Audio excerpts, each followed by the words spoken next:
For the uninitiated, women most affected syndrome is a phenomenon whereby a narrative or perspective concerning a particular subject or problem becomes infected by an agent, or more commonly agents, who insist that in order to effectively identify appropriate solutions or reactions to any given problem, we must first consider it from a strict binary gendered perspective to establish how, not if, the problem differently impacts on women and men. Now, considering a problem from a gendered perspective can of course be an entirely noble and even important pursuit, but women most affected syndrome infects this process with both conscious and unconscious forms of bias. And once conscious and unconscious bias has infected the narrative, it can then dramatically and sometimes dangerously impact on outcomes arising from what might otherwise be an entirely noble and helpful gendered analysis of any particular thing. A famous extreme example of women most affected syndrome comes from a speech that then First Lady Hillary Clinton gave in 1998, where she proposed that women and girls are the primary victims of war, not just in the literal sense of being injured or killed themselves as civilian non-combatants, but also as being left without the support and care of their male family members and having to witness their sons and brothers die. At first glance, this may feel like an absurd perspective, but the insidious thing about women most affected syndrome is that depending on how you look at things, in some ways it can almost always, on some level, feel like an entirely valid perspective, and possibly even entirely logical and correct. After all those dead men scattered throughout the war zone are, after all, dead. So is it really absurd to direct your concern and resources towards the suffering and grief of those they leave behind?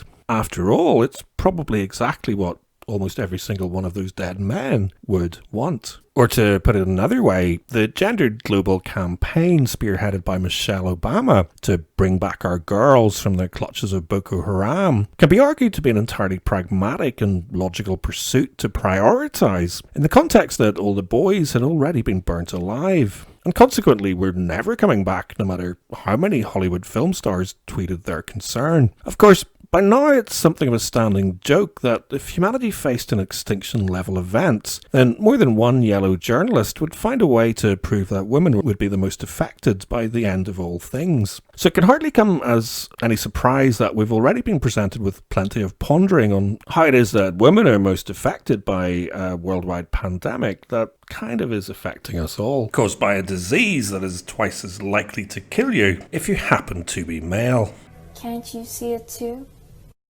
There's an elephant in the room.